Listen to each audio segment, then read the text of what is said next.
In 1973, in Hadar, Ethiopia, an intriguing fossil was found by paleoanthropologist Don Johanson. I was surveying late one afternoon when we were out collecting some elephant teeth. And I looked down on the ground and found in a couple of pieces this knee joint. At first, I thought it was just from a monkey, maybe a baboon, but it went together in a way that didn't look like any monkey. The knee joint was distinctive. It could be locked straight. This is characteristic of human knees, and it makes it possible for us to walk upright on two legs. No other living primate has a knee joint like this, which led Johanson to conclude that the fossil came from a creature that could walk a lot like us, perhaps an ancestor of modern humans. The knee dated from more than 3 million years ago.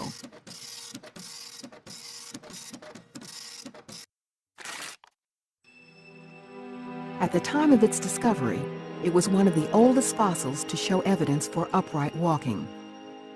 The knee generated great interest in the scientific community, and the following year, Johanson and his team returned to Hadar to continue their research. Searching for fossils takes a trained eye and a lot of patience. One day, Johanson and his student, Tom Gray, were crossing a piece of ground they had walked many times before, when something caught their attention.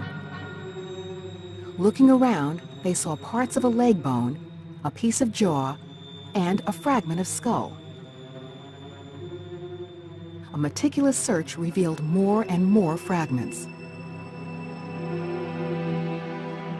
Back in camp, assembling the pieces they had found, the team realized with elation that they had found most of an entire skeleton, older than any others known at that time. Characteristics such as the shape of the lower jaw and dental structure revealed a mix of ape and human-like traits, unlike anything found before. The skeleton was in hundreds of fragments, some minuscule.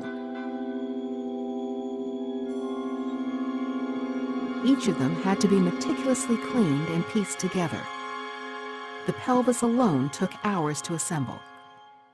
When they examined the knee, they saw it was a locking joint, like the one Johanson had found the year before. As the skeleton came together, they realized it was a very small adult female, just 3.5 feet tall. They now had a nearly complete picture of the creature and knew that she was an important piece in the puzzle of human evolution. That night, they celebrated and named the skeleton Lucy. Lucy's skull was incomplete, but they had enough pieces to conclude that her brain was quite small.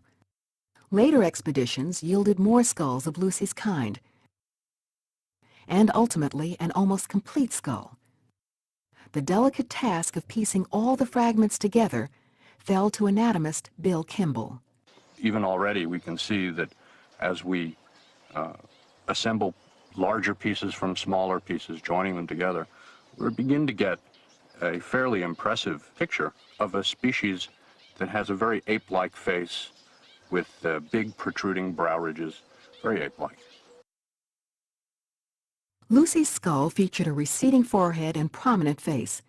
Her brain was roughly the size of a chimp's. Lucy showed that our ancestors walked upright long before their brains grew larger.